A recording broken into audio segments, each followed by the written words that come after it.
નમસ્કાર વિદ્યાર્થી મિત્રો, આપ સર્વે વિદ્યાર્થી મિત્રોનું સહૃદય હાર્દિક સ્વાગત છે આપણી મનપસંદ યુટ્યુબ ચેનલ બેસ્ટ ઇન એજ્યુકેશનની અંદર. મિત્રો આજે આપણે ધોરણ 11 વિષય છે અર્થશાસ્ત્રનું પેપર સોલ્યુશન કરવા જઈ રહ્યા છીએ. તો વિદ્યાર્થી મિત્રો, વિડીયો તમારે સ્કીપ કર્યા વગર છેલ્લે સુધી પૂરેપૂરો જોવાનો છે અને હા, પસંદ આવે તો આપણે એક લાઈક પણ કરી દેવાની છે. વિભાગ નંબર એ છે એનો પહેલો પ્રશ્ન છે, એક જ પ્રકારની માહિતી માટે કઈ આકૃતિ અનુકૂળ છે? તો ઓપ્શન નંબર બી આવશે, સ્તંભ આકૃતિ. નંબર 2 છે, તમામ કુદરતી સંપત્તિ એટલે શું? તો ઓપ્શન નંબર સી છે, જમીન આવશે. નંબર 3 છે, કિંમત અને માંગ વચ્ચે કેવો સંબંધ છે? તો ઓપ્શન નંબર બી છે, વ્યસ્ત સંબંધ છે, વ્યસ્ત. નંબર 4 છે, ગામડાના વાળંદની સેવાઓ કયા પ્રકારનું બજાર છે? ઓપ્શન નંબર બી છે, સ્થાનિક બજાર છે. નંબર 5 છે, મોબાઈલ એપનું બજાર કયા પ્રકારનું બજાર છે? તો 5 નંબરની અંદર ઓપ્શન નંબર સી આવશે, ઇજારો બજાર કહેવાય. નંબર 6 છે, ભારતીય મધ્યસ્થ બેંક આરબીઆઈ ની રચના કયા વર્ષમાં થઈ હતી? તો ઓપ્શન નંબર સી છે, 1935 ની અંદર.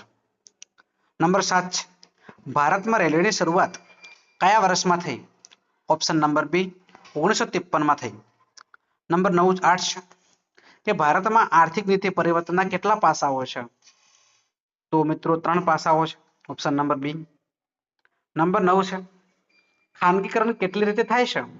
9 માં ઓપ્શન નંબર એ આવશે, 2 રીતે થાય છે. નંબર 10 છે, અલિપ્ત અર્થતંત્રમાં નીચેનામાંથી કયું ક્ષેત્ર હોતું નથી? ઓપ્શન નંબર ડી, વિદેશ વેપાર.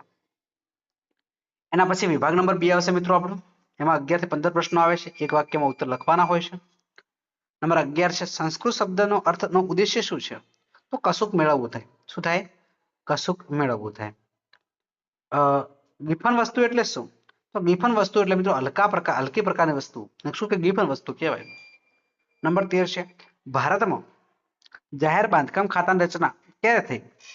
તો ઈસવીસન 1855 માં થઈ, 1855. નંબર 14 છે, પ્રાચીન ભારત કેવો દેશ હતો? તો પ્રાચીન ભારત એ ખેતી પ્રધાન દેશ હતો. નંબર 15 છે, આરોપિત ભાડું એટલે શું? તો પોતાનું મકાન બીજાને ભાડે આપ્યું હોત તો જે ભાડું મળી શકે એને આરોપિત ભાડું કહેવામાં આવે છે. ત્યાર મિત્રો વિભાગ સી. તો સીના મિત્રો પ્રશ્નો છે તમારે જોઈ લેવાના છે, બહુ સરસ રીતે પૂછ્યા છે, જે આપણો આઈએમપી બુક છે અંદરથી પૂછ્યા છે. વિભાગ ડી છે, તો વિભાગ ડી પણ મિત્રો તમે જોઈ શકો છો. એના પછી વિભાગ નંબર એ આવશે. બરાબર છે. વિદ્યાર્થી મિત્રો, આ છે આપણો આજનો વિડીયો.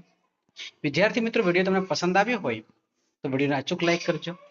ચેનલ ઉપર નવા હોય અને ચેનલને મિત્રો હજુ સુધી આપણે સબસ્ક્રાઇબ ન કરી હોય તો ચેનલને મિત્રો અચૂક સબસ્ક્રાઇબ કરી દેજો.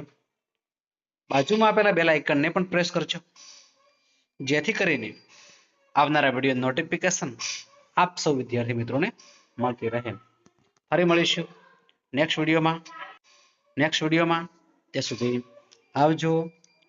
જય હિન્દ, જય ભારત, જય માતાજી.